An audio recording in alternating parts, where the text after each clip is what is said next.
Definition of circle. Definition of circle. Circle माने वृत्त, definition माने परिभाषा। तो क्या हुई? डिफिनेशन ऑफ सर्किल मतलब वृत्त की परिभाषा। वृत्त की परिभाषा एक तो बुक में दी हुई है, एक मैं अपनी तरफ से बताऊंगा। पहली बुक में दी है कि समतल में स्थित, समतल में स्थित ठीक बिंदुओं का वह समूह है। एक स्थिर बिंदु, देखो एक स्थिर बिंदु ले लीजिए और समतल में बाकी सब बिंदु है, ये ढेर सारे ठीक, ये सारे बिंदु एक स्थिर बिंदु, स्थिर बिंदु ये वाला है। और ये जो वृत्त ये समूह ये जो चलायमान बिंदु है, एक चलायमान बिंदु है, ये कोई बिंदु है P, ये बराबर चल रहा है, यहाँ से यहाँ गया है, यहाँ से यहाँ पहुंचा, यहाँ से यहाँ पहुंचा, यहाँ से यहाँ, इस टाइप से। और इसके बीच की दूरी ये जो है ये हर जगह बराबर है, जहाँ जहाँ ये बिंदु गया है वो हर जगह क्या है? बराबर है। तो समतल में स्थित सभी बिंदुओं का वह समूह, सभी बिंदु जितने भी यहाँ जैसे भी है, सभी बिंदुओं के वह समूह जिसकी एक स्थिर बिंदु से दूरी क्या हो? सदिश अचर हो या समान हो, क्या कहलाता है? वृत्त। क्या कहलाता है? वृत्त। ठीक, क्या लिखेंगे? एक स्थिर बिंदु, एक स्थिर बिंदु, स्थिर बिंदु और एक चलायमान बिंदु,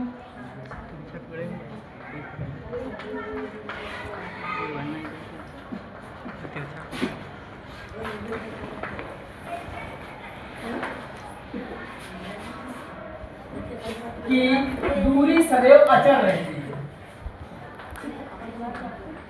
सदैव अचर रहती है, अचर रहती है।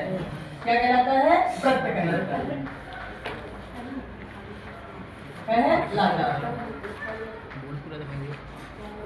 सभी भैया जो है प्रकार लेंगे, प्रकार की सहायता से प्रकार की नोक यहाँ रखना है और पेंसिल वाला जो है नोक इसको चलाते रहेंगे, घुमाते रहेंगे। इस टाइप का एक क्या बनेगा? आकार बनेगा।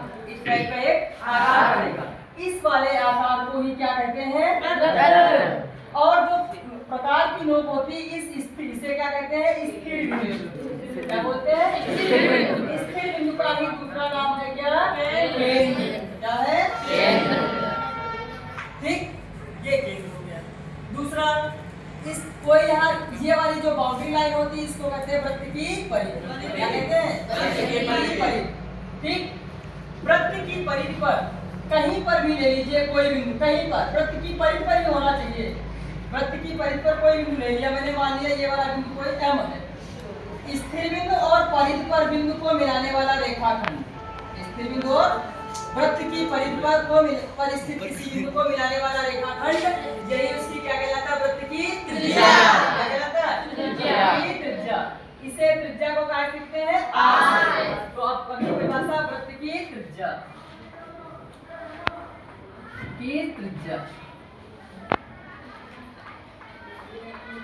ये अगली परिभाषा वृत्त की त्रिज्या। क्या लिखेंगे? वृत्त की परिधि पर स्थित, परिधि पर स्थित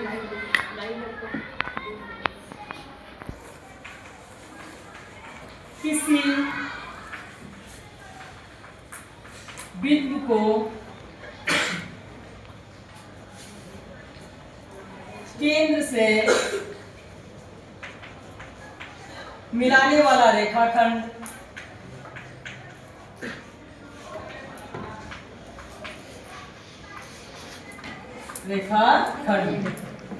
वृत्त की त्रिज्या कहलाता।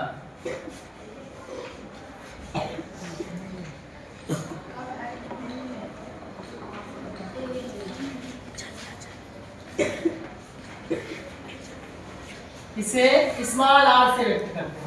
इसे अंग्रेजी वर्णमाला के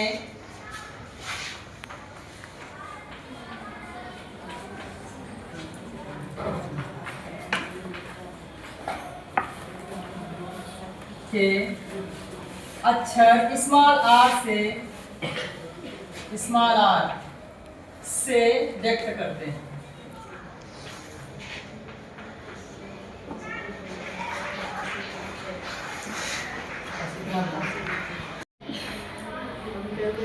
परिधि को सरकमफ्रेंस कहते हैं। क्या?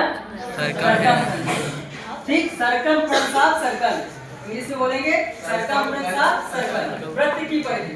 यदि ये कोई वृत्त है, ठीक, परिधि का दूसरा नाम इसका परिमाप भी होता है, इसका परिमाप, ठीक है। ये वाली क्या है इसकी परिधि, ये बाउंड्री लाइन होती है, इसका दूसरा नाम परिमाप। देखो वृत्त का परिमाप ही वृत्त की परिधि कहलाता है। परिमाप ही वृत्त की परिधि कहलाता है।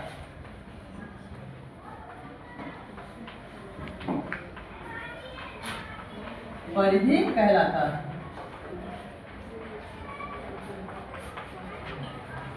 ठीक। दूसरी परिभाषा, यदि हम इसी की दूसरी परिभाषा, यदि हम 2 पाई एंगल में, 2 पाई कोण में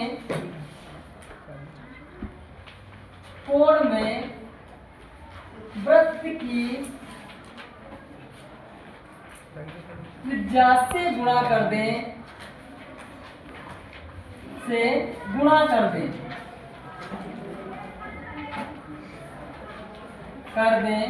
तो हमें वृत्त की परिधि प्राप्त होती है।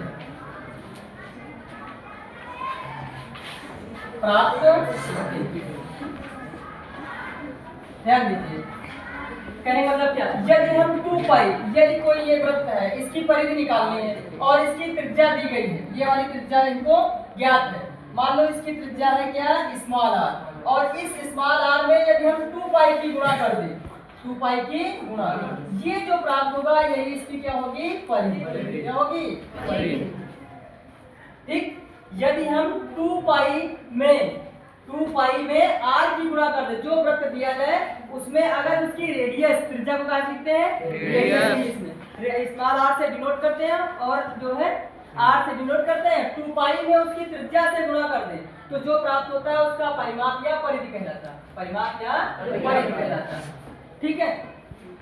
अब चलिए, यदि दिया गया है, हम पूछ रहे हैं, यदि कोई सर्कल दिया गया है, ध्यान दो, यहीं पर एक छोटा सा सवाल भी देखिए, यदि कोई एक सर्कल दिया गया, इसकी रेडियस 3 दी गई है, 3 सेंटीमीटर दी गई, अब इसकी परिधि निकालना है, ये परिमाप निकालना है, ठीक। तो इसकी परिधि क्या बनेगी, 2 पाई से गुणा करें, इसमें रेडियस में, अर्थात कितना हो जाएगा, 6 पाई होगा, 6 पाई, पाई की वैल्यू भी भरेंगे, 6 पाई की वैल्यू 22/7, अर्थात 132/7। यदि ये सेंटीमीटर दिया है तो ये भी सेंटीमीटर में है ना। इस प्रकार से यदि वृत्त की त्रिज्या में हम 2 पाई की गुणा कर दें तो जो प्राप्त होता है वही उसका परिमाप या परिधि कहलाता है। परिमाप या परिधि कहलाता है, ठीक है। वृत्त की इंग्लिश में बोलते हैं card of circle, card of circle, card माने जीवा होता है, कार्ड ऑफ सर्कल।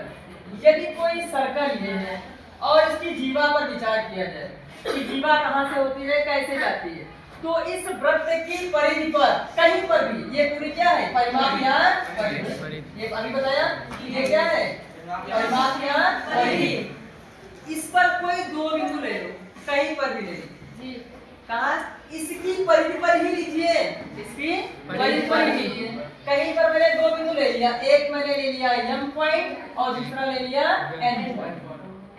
इन दोनों बिंदुओं को मिलाने वाला रेखाखंड, ये वाला रेखाखंड वृत्त, अर्थात वृत्त की जीवा क्या हुई, वृत्त की परिधि पर, वृत्त की परिधि पर किन्हीं 2 बिंदुओं को मिलाने वाला रेखाखंड ही उस वृत्त की जीवा या कार्ड कहलाता है, ठीक।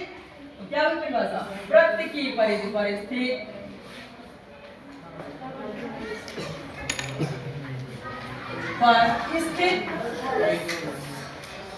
किन्हीं 2 बिंदुओं को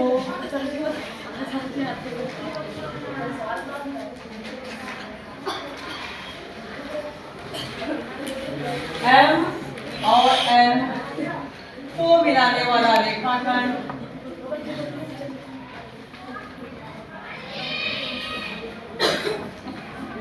रेखाखंड उस वृत्त की जीवा कहलाता।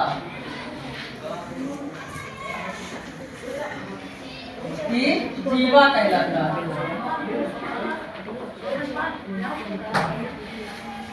जीवा कहलाता।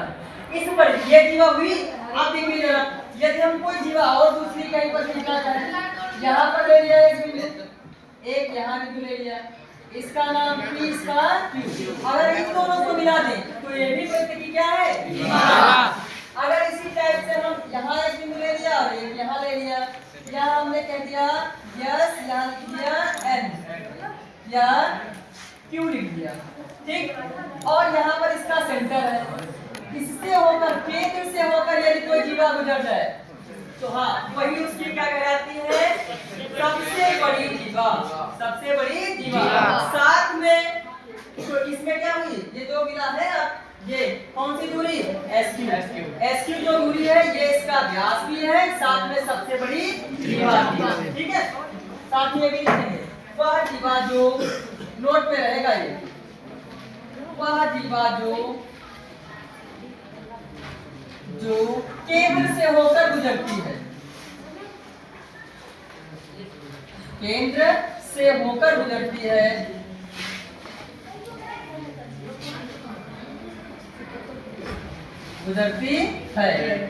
उस वृत्त की सबसे बड़ी जीवा कहलाती है। जीवा कहलाती है।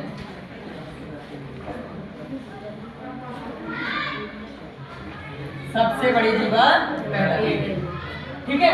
अर्थात यस, और इस जीवा का पार्टिकुलर नाम है ना, पार्टिकुलर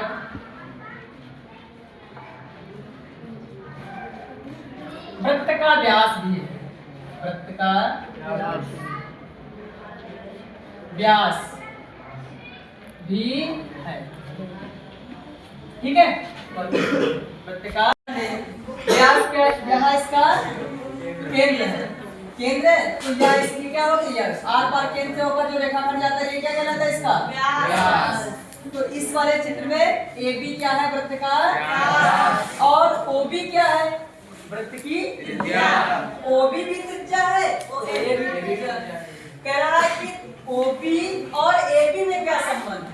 व्यास और त्रिज्या में क्या संबंध है? तो जो व्यास होता है, व्यास बराबर होता है 2 गुना त्रिज्या, 2 गुना त्रिज्या, 2 गुना त्रिज्या। और जो त्रिज्या होती है, त्रिज्या व्यास की आधी होती है। व्यास बटे 2, आधे का मतलब बटे 2, ठीक। समझ लो, त्रिज्या व्यास की आधी, त्रिज्या व्यास की आधी, व्यास त्रिज्या का 2 गुना, व्यास त्रिज्या का 2 गुना। यही संबंध होता है वृत्त के व्यास और त्रिज्या के संबंध।